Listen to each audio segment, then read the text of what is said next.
Sorry about that. Duty calls. People are calling me all the time. But yeah, I gotta keep polishing these. It's kind of a pain in the ass. I mean, they come clean, but you drive in the rain once and they look like this. I mean, these things polish out. It doesn't really take that long to polish them, but they polish out to, you know, they're you know, polished aluminum. But I don't know why they oxidize so fucking fast. I tried waxing them or something to try to keep the shine. It doesn't last.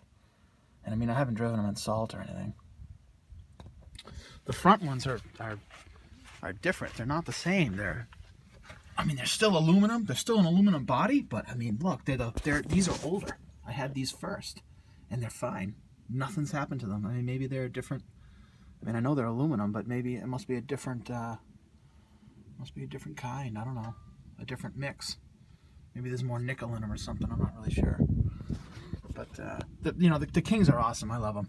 I'm glad I went with them. I had to get these ones custom made because this is a BDS 4-inch lift.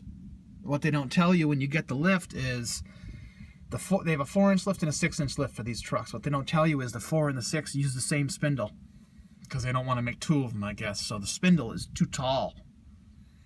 So when you put the lift on, this upper control arm sits way up here and it rides like shit and it looks like hell. And I was pissed when I put the lift together. I put the truck back together and the front end still sat, you know, 2.5 inches lower. I was like, this is ridiculous. So I called them up and I asked them what the problem was.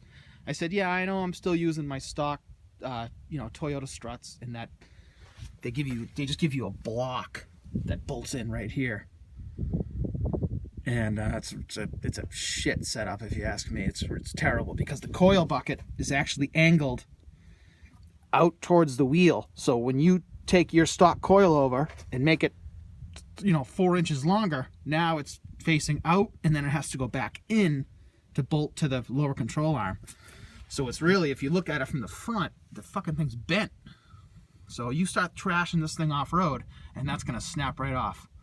So I don't know why. I mean, I guess it keeps the cost low of the lift kit.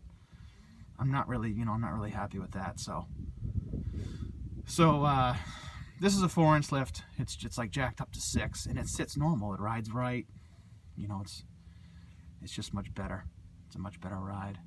I mean, obviously it costed more money to go that route, but you know, it was the way to go because when you upgrade to Kings or Fox or, you know, whatever you want to go with, inside here there's a hinge mount.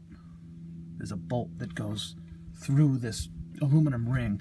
So this is hinged, so this piece is angled this way, but the coilover is actually allowed to bend, you know, to swivel in wherever it has to go. So it's just a much cleaner, much better setup, much better riding truck.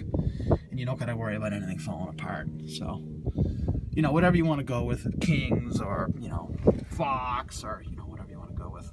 I'm sure they're all probably designed this way, or the Dirt Logics, or, you know, they all fit right. They all ride right. So when I called up King, I had to give him the measurements that I want.